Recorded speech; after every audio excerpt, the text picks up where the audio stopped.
Bienvenue, c'est le Culture Mag, votre journal dédié aux arts, aux spectacles, au lifestyle, qu'ils aient lieu ici ou qu'ils aient lieu là-bas. Et aujourd'hui, on va faire un focus particulier sur des images, de très belles images qui pourtant cachent des horreurs, des exils, des déplacements. Nous recevons l'un des photoreporters les plus actifs sur ce sujet. Il s'appelle Reza Degati. Bonjour, merci beaucoup d'être avec nous. Nous sommes très heureux de faire découvrir votre travail. Merci beaucoup. Alors, bonjour Reza, on dit Reza, bonjour. Pas Reza Degati. On dit quoi? On dit que vous êtes un Iranien, que vous êtes un Français, que vous êtes un exilé, un citoyen du monde? Plutôt un citoyen du monde. Après passer 35 ans en exil et voyager dans plus de 115 pays du monde, connaître la Terre, connaître les populations qui existent, je pense que toutes ces questions, en réalité, de quel pays nous sommes et d'où nous sommes, ça appartient au passé. Maintenant, il faut que tous les êtres humains ils pensent à une seule chose, que nous appartenons à la Terre, et c'est fini. C'est un beau vœu pieux. Alors, on va parler de cette exposition monumentale qui a lieu en France, à Paris. Mais auparavant, j'ai une petite question. Vous me dites si je me trompe. Vous êtes né en Iran, vous avez quitté l'Iran dans les années 80. Vous avez souffert forcément du Shah, souffert forcément des barbus. À ma connaissance, dans le travail que j'ai fait pour savoir un peu qui vous étiez, je n'ai pas vu d'image sur l'Iran. Est-ce que si vous aviez vécu dans un pays, dans l'Iran apaisé, un pays qui vous allait, est-ce que vous auriez été photographe de guerre, photographe de drame? Vous auriez fait de la mode ou de la littérature? La raison pour laquelle j'ai été mis en prison au temps du Shah d'Iran, parce que je faisais des photographies qui montraient l'injustice sociale. J'étais étudiant, j'avais 22 ans, je faisais des photographies de la pauvreté en Iran, et ça m'a coûté 3 ans de prison. Ensuite, il y a eu la République islamique, les mollahs qui ont pris le pouvoir. J'ai continué mon travail photographe. Je suis architecte de formation, mais la photographie, c'était ma passion. À 14 ans, vous avez fait votre première photo? Oui, absolument. Et quand j'ai commencé à publier mes photos sous la République islamique les premiers mois, de montrer que ces gens-là, voilà ce qu'ils sont en train de faire. Ils sont en train de tuer leur population, ils sont en train de violer tous les lois internationaux et nationaux. J'ai été obligé de fuir l'Iran en 1981, un 25 mars, à 7 h du matin, et ça fait 36 ans maintenant que je ne suis pas retourné. Mais vous êtes un vrai exilé, vous aussi. On n'a pas d'autre choix, c'est-à-dire de quelque part. Et c'est ce qui m'a aidé, cet exil, c'est que c'est là où j'ai senti que finalement la Terre, c'est une seule, et que nous sommes tous les êtres humains, on est universels. Enfin, il n'y a pas de différence entre les êtres humains.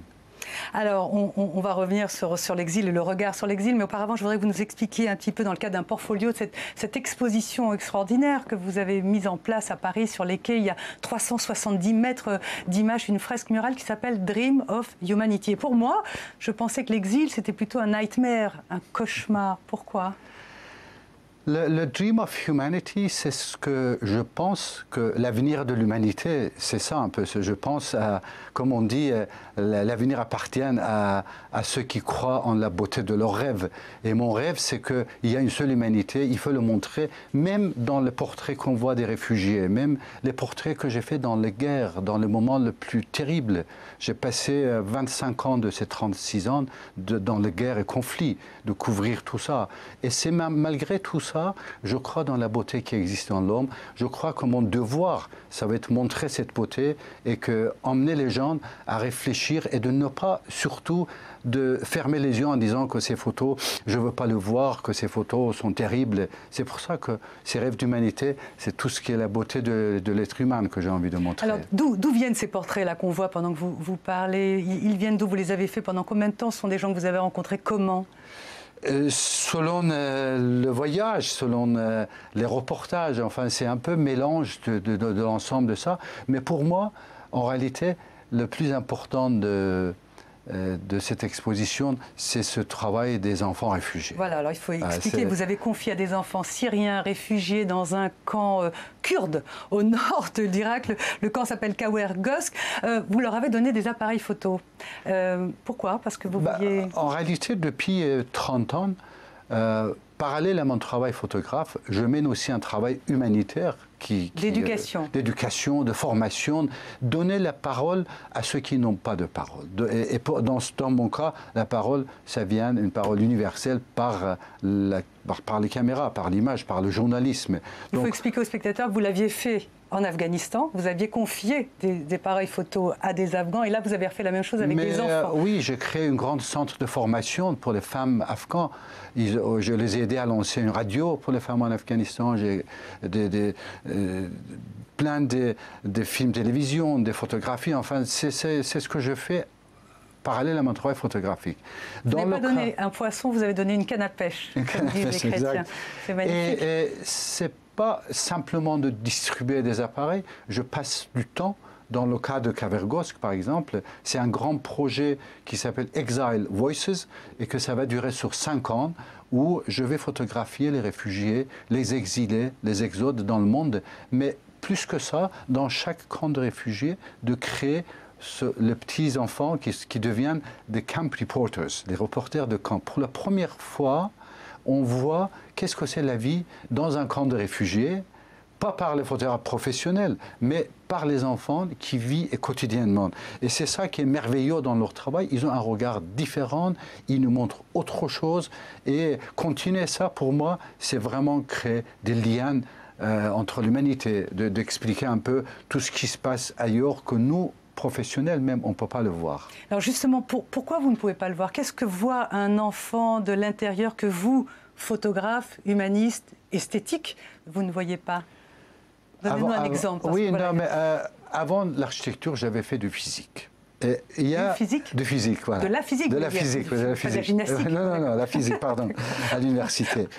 Et une chose que je me souviens, c'est que rien que observer quelque chose, observer, pas toucher, ça change l'évolution de ce phénomène. Donc, le fait que nous sommes là, avec nos appareils, que même si on a appris comment faire, que ne pas intervenir, comme on dit, mais quoi qu'il arrive, notre présence même, ça change un peu le don. Donc les enfants, c'est des enfants de famille, avec de petits appareils.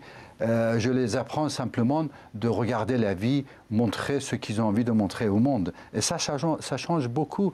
Nous, on ne peut pas rentrer et vivre sous un tente avec les familles réfugiées. On reste quelques minutes. Et quand on est là, évidemment, toutes les familles réfugiées, ils savent qu'il y a un photographe. Vous voyez, ils changent d'habitude. Mais un enfant, il continue à faire ce qui est magnifique de ça. Reza, vous êtes couvert de prix, vous travaillez pour des institutions très importantes, des institutions mondiales. Est-ce que parfois, à force de photographier ces drames, ces misères, est-ce que vous avez la tête entre vos mains en vous disant mais c'est horrible, c'est horrible? Et mon autre question qui vient derrière, peut-être qu'elle va vous choquer, mais est-ce que vous êtes posé la question du beau? Comment on fait pour sortir du beau de tout ce malheur, ce vrai malheur de gens qui perdent tout, qui fuient tout? Je crois que dans tous ces moments de guerre que j'ai vus, il n'y a pas une seule seconde où j'étais désespéré. Ni sur le sort de l'humanité, ni ce qui se passe et l'avenir. Parce que je crois dans la perfection de l'humanité. Je crois que l'homme, nous sommes en train de marcher vers une perfection humaniste, humanitaire, et que nous ne sommes qu'au début de notre histoire. Un peu comme dans la vie d'une personne, nous, aujourd'hui, nous sommes comme un petit bébé de 5 jours. Vous voyez, c'est un bébé de 5 jours, il fait plein de choses qui sont irrationnelles.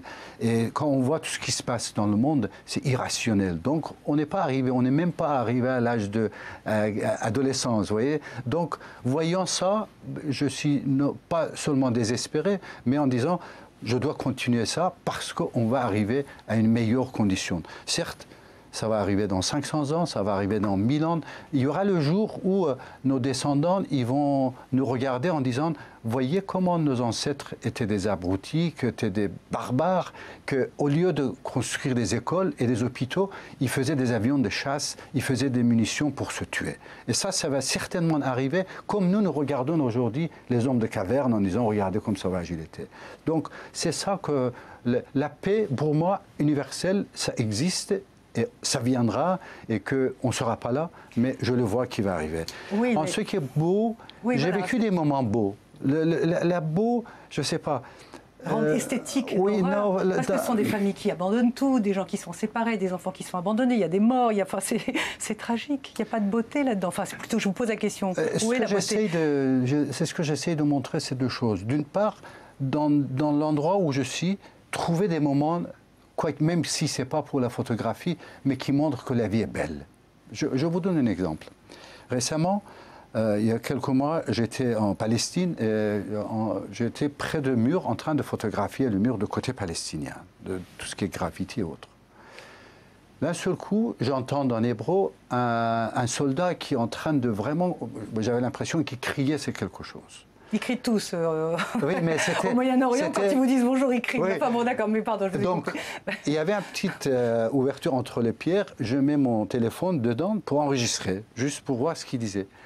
Et après, je fais écouter à quelqu'un, un Palestinien qui était avec moi de l'université Birzeit. Et il dit, mais tu sais ce que c'est?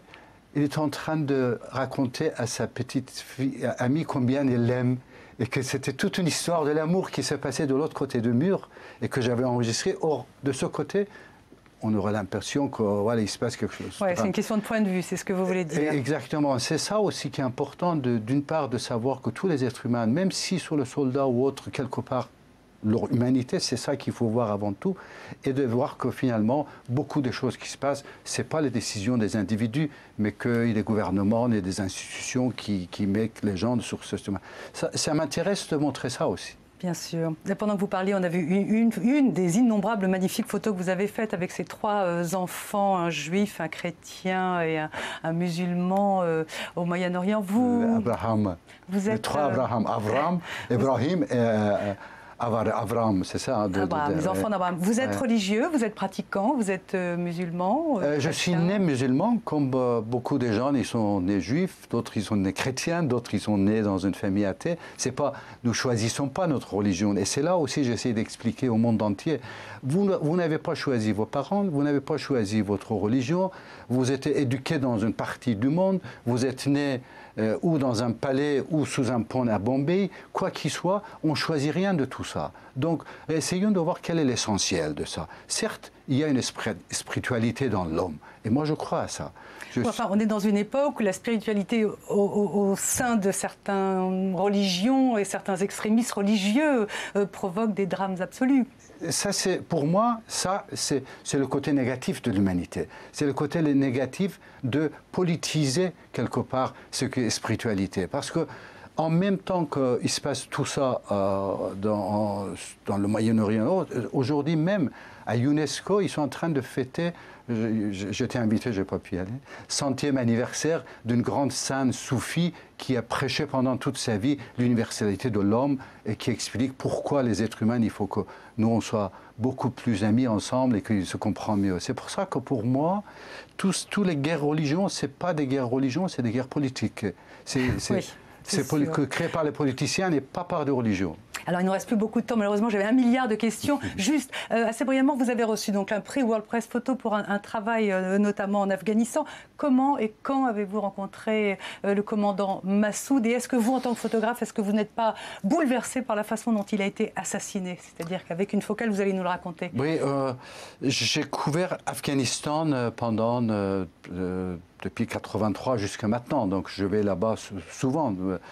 Et parmi les projets que j'avais fait, évidemment, rencontrer Ahmad Shah Massoud, qui était le chef de résistance. Quand j'ai rencontré un jeune ingénieur qui commençait à dire que je ne peux pas accepter que mon pays soit occupé par d'autres pays, et je vais tout mettre en marche pour éradiquer cette occupation. Et c'était ça qui m'intéressait, de voir qu'aucune occupation ne peut continuer à rester, et que lui-même, il a montré que oui, un seul homme, il a pu résister à 100 000 soldats russes. Et ce qui était incroyable dans cet homme, c'est que pour moi, comme si j'étais en face de Gandhi, en face de Martin Luther King, en face de Mandela. Et lui-même, des fois, il montrait son habit militaire et me disait « Reza, voyez ce que je suis obligé de monter, de porter, je suis obligé de porter ». On passait notre temps à lire des poésies. Ouais, c'était le meilleur moment, c'était lire des poésies et jouer aux échecs avec lui. Donc, il a été assassiné par un objectif. Oui, malheureusement, Al-Qaïda, ils ont créé avec d'autres pays, d'autres organisations, qui est encore un mystère, ils ne voulaient pas de lui. Donc ils ont envoyé 2 caméramans pour le filmer et le bombe était dans la caméra. Ils l'ont assassiné 2 jours avant le 11 septembre. Mais Massoud, pour moi, ça reste une de ces grands personnages de l'histoire de l'humanité. Alors, il me reste une seconde, même pas. Je ne sais plus quelle question vous poser, mais non, voilà. Vous les voyez, ces conflits, ces drames, etc. Est-ce qu'un drame en cache un autre? C'est-à-dire que, allez, il y avait l'Afghanistan, maintenant on est avec la Syrie, après on est à l'Irak. Ça vous désole pas? Non, ça ne me désole pas. Ça me désole pas, mais au contraire, j'essaie surtout chaque fois de revenir vers les événements qui ne sont pas couverts et qui sont hors de projecteurs de télé. Merci beaucoup Reza, merci d'avoir passé du temps avec nous. Voilà, nous on se retrouve demain à la même heure pour un nouveau Culture Mag. Juste après, c'est l'info qui continue sur i24 News. Merci.